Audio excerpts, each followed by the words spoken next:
RG ज्ञान सबसे सटीक।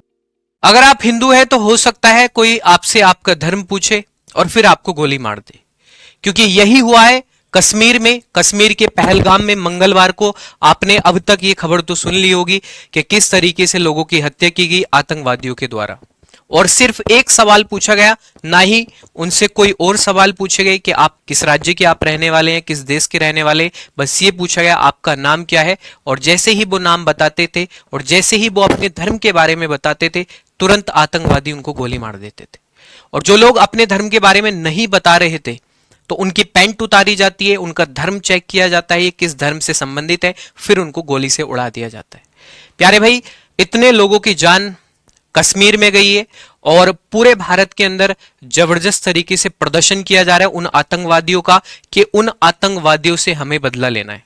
और आज मैं बात करने वाला हूं हिंदू धर्म की। क्या हिंदू भारत में सेफ है? क्या भारत में हिंदुस्तान का नाम जो है, जो हिंदू के नाम पर पड़ा है, कि ये क्या गलत चीजें हैं? क्या आने वाले समय में इससे बड़ी कोई घटना आपको देखने के लिए मिल सकती है? इसके ऊपर हम चर्चा करने वाले हैं। सबसे पहले हम बात करते हैं कि भारत का ताज कहे जाने वाले कश्मीर के पहलगाम में कुछ ऐसा हुआ, उसने मानवता को तार तार कर दिया। भारत की एकता को लेकर सवाल खड़े कर दिए। कश्मीर में 28 लोगों की मौत की अभी तक पुष्टि हुई है और ये संख्या और भी बढ़ सकती है। इन लोगों की मौत किस तरीके से हुई ये आपने अभी तक सुन लिया होगा। मैंने भी एक वीडियो बनाई थी इसके ऊपर कि किस तरीके से उन लोगों को आतंकवादियों के द्वारा मारा गया।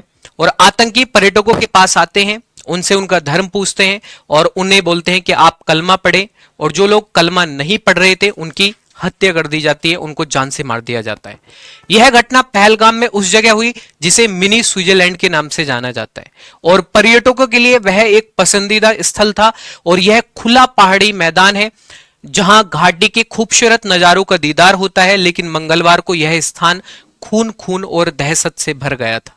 भारत में अक्सर हम गंगा जमुनी तहजीब की बात करते हैं, उधर कहते हैं कि मजहब नहीं सिखाता आपस में बैर करना। लेकिन देश में बहुत सारे लोग ये सवाल पूछ रहे हैं कि गोली मारने वाले आतंकी किसी मजहब से नहीं थे तो धर्म और मजहब क्यों पूछ रहे थे?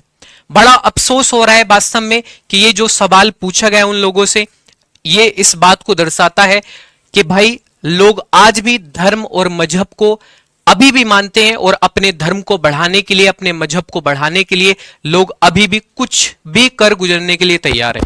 यह हमें देखने के लिए मिला कश्मीर के अंदर। जिन लोगों को मारा गया उसके साथ न कोई बहस हुई, न ही कोई सवाल पूछा गया, न ही इंसानियत देखी गई। यह हत्या नहीं, ऐलान था कश्मीर में हिंदू होने का कि अगर आप हिंदू हैं तो कश्मीर में यह सजा है। ना किसी से जाति पूछी, ना ही राज्य पूछा और ना ही प्यारे भाई कोई सवाल पूछा, बस ये पूछा क्या तू हिंदू है? हिंदू है तो तुरंत उसको गोली मार दी गई, मौत के घाट उतार दिया गया। यह एक सुनियोजित नरसंहार है। हम सब की नजर में कश्मीर भारत का ताज है। कश्मीर वो स्थान है जो दुनिया में जन्नत की निगाहों से देखा जाता है। कर्नाटक का एक परिवार मंजूनाथ, उनकी पत्नी पल्लवी, उनके बेटे के साथ कश्मीर की इस खूबसूरत वादियों को निहारने के लिए ये वहां पर गए हुए थे।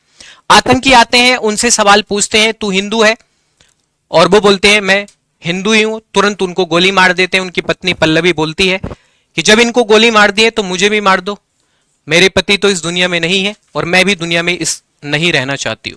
आतंकी बोलते हैं कि जाओ मोदी से बोल दो कि हमने इनको मार दिया है।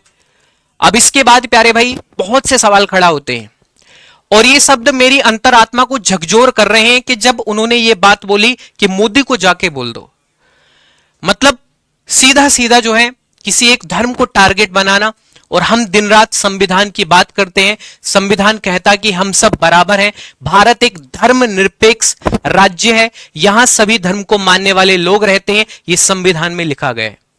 आतंकवादियों का संविधान ये कहता है कि हिंदू काफिर है, उसे सांस लेने का हक नहीं है। वो कहते हैं अल्लाह का फरमान है हर काफिर को मार दो। बांग्लादेश से बंगाल तक, कश्मीर तक मरने वाले हिंदू ही हैं और मारने वाले भी प्यारे भाई आपको पता ही है किस धर्म के हैं। ऐसा नहीं है इस आतंकवादी घटना के जरिए इस देश में हर मुसलमान को हम निशाना बना रहे हैं, लेकिन यह हत्या मजहब और धर्म को देखकर हुई है। ये लोग जिद होते हैं, इन लोगों के अंदर एक जिद होती है कि हमें अपने धर्म को इस स्तर पर पहुंचाना है कि लोग हमारे धर्म के नाम से भी रूह कांप जाए। इनका यही उद्देश्य है, जो इस तरीके से उन्होंने लोगों को मारा, यही तो दिखाना इनका उद्देश्य है। अब इसके बाद आज ये सवाल भी खड़ा होता है कि जो हिंदुओं को मौत के घाट उतारा गया है, कि उन हिंदुओं का क्या दोष था? दोष यही था कि वो देखने के लिए कश्मीर गए थे, और दोष यही था कि वो अनजान थे कि वहां पर ऐसे पहले घटना कोई नहीं हुई थी, क्योंकि वहां पर पहले से जो है ऐसा माहौल नहीं था, वहां सुरक्षा कर्मी नहीं थे, वो इस चीज से भी अनजान थे। और प्यारे भाई, आज इसलिए आज हम देश के मुसलमानों से यही कहना चाहेंगे कि हमारी आवाज से आवाज मिलाई और बताई कि धर्म की वजह से जो हत्या की गई है, यह अल्लाह इबादत नहीं हो सकती, यह मुसलमान हो ही नहीं सकती। मुसलमान धर्म में ऐसा कहीं पर भी नहीं लिखा हुआ है, कुरान में ऐसा कहीं नहीं लिखा हुआ है कि हम किसी भी व्यक्ति को जान से मार देंगे। कश्मीर की वादियां जो कभी फूलों की महक से और शांति से महका करती थी, आज यह हिंदुओं की मौत की सजा बन गई। कश्मीर में हिंदू होना मौत का फरमान है। एक नया जोड़ा शादी की खुशी को कश्मीर की जन्नत मानकर गया, मैगी का स्वाद ले रहा था, भेलपुरी खा रहा था, क्या पता था कि उसकी कब्र यहीं पर बन जाएगी। और प्यारे भाई, ऐसा पहली बार नहीं हुआ है। द कश्मीर फाइल्स आपने मूवी देखी होगी, जिसमें कश्मीरी पंडितों के साथ नरसंहार और पलायन जैसे कई मुद्दों को दिखाया गया। कुछ लोग इसे इस्लामोफोबिया बोल रहे हैं और इस बात को नकार रहे हैं कि कश्मीर फाइल्स जैसी मूवी जो है धर्म के आधार पर बनाएगी। 1989 में टीका लाल टप्पलू की हत्या कर दी गई। 1990 में रालिफ गालिफ और जालिब का नारा दिया गया। नवंबर 1989 में मकबूल भट्ट को फांसी की सजा सुनाने वाले पूर्व जज नीलकंठ गूंज की जम्मू कश्मीर हाईकोर्ट के बाहर गोली मारकर हत्या कर दी गई। उनकी पत्नी का अपहरण कर लिया गया। उनका दोष क्या था? उन्होंने एक आतंकवादी को सजा सुना दी थी। हाईकोर्ट के बाद उनको गोली मार दी गई, हाईकोर्ट के बाहर। तो भाई ये क्या सिखाता है? ये सिखाता है दहशत, कि हिंदुओं के अंदर एक दहशत होनी चाहिए कि उनके खिलाफ कोई आवाज ना उठाए जो आतंकी है।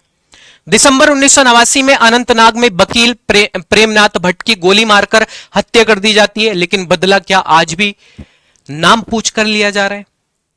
ठीक है, उनका नाम क्या था? प्रेमनाथ था, इसलिए उनकी हत्या कर दी गई। बस उनका कसूर यह है कि वो हिंदू थे। 2022 में 150 पंडित कर्मचारी डरकर वहां से भाग गए। वहीं 2022 में लगभग मई की यह घटना है कि कुलगाम में हिंदू टीचर की हत्या कर दी गई। कश्मीरी टीवी आर्टिस्ट अनीरा भट्ट की हत्या कर दी गई। पुलिस कर्मी मार दी गई। 17 मई रंजीत सिंह की हत्या। ऐसे बहुत से हिंदुओं की हत्या, मतलब अनगिनत लोगों की कहानी मैं यहां पर आपको बता सकता हूं।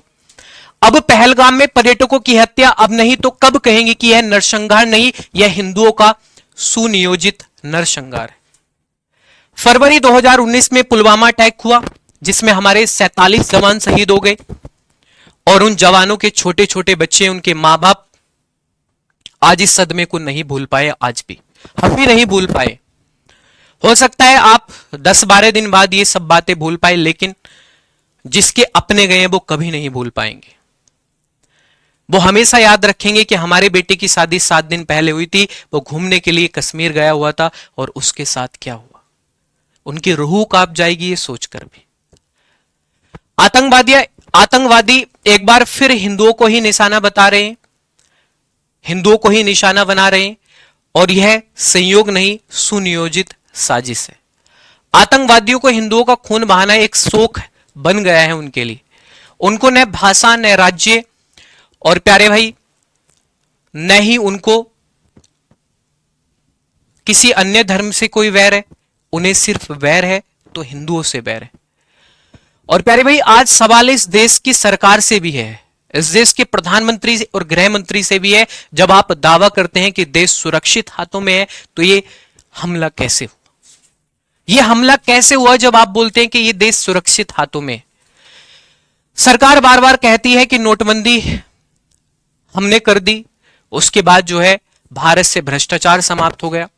धारा 370 हमने खत्म कर दी, उसके बाद आतंकवाद का सफाया हो गया।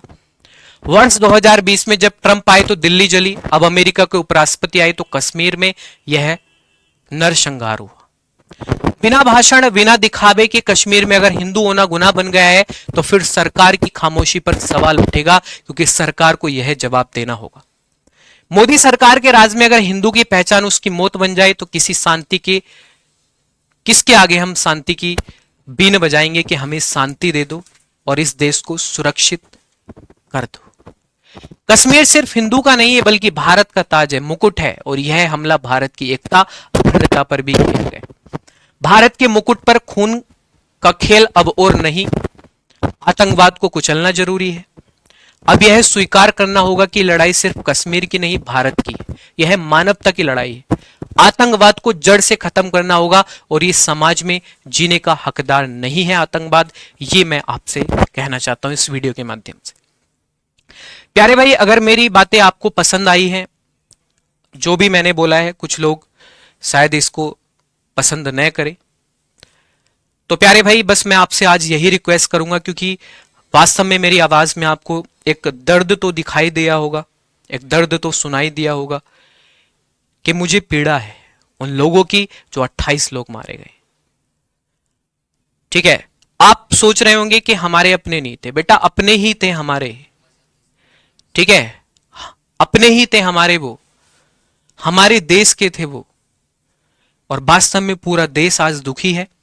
मैं भी दुखी हूं, आप भी दुखी हैं। तो प्यारे भाई बस हम यही चाहते हैं कि हमें बदला चाहिए। 28 लोगों की जान गई है। जितने भी आतंकवादी हैं उनका सबका सफाया होना चाहिए। उनको जेल में बंद नहीं करना है, उनको जेल में बैठा के रोटी नहीं खिलानी है, उनकी मेहमानबाजी हमें नहीं करनी है, सीधा गोली मारनी है उनको। और अगर आपको ये वीडियो आपके अगर मतलब की लगी है तो इस वीडियो को शेयर कर देना, क्योंकि वीडियो शेयर करेंगे तो शायद सरकार तक ये बात पहुंच पाए कि लोगों में कितना गुस्सा है इस घटना को लेकर और कितने दुखी हैं हम सब। तो इसी के साथ ये वीडियो यहीं पर समाप्त होती है। जय हिंद, जय भारत।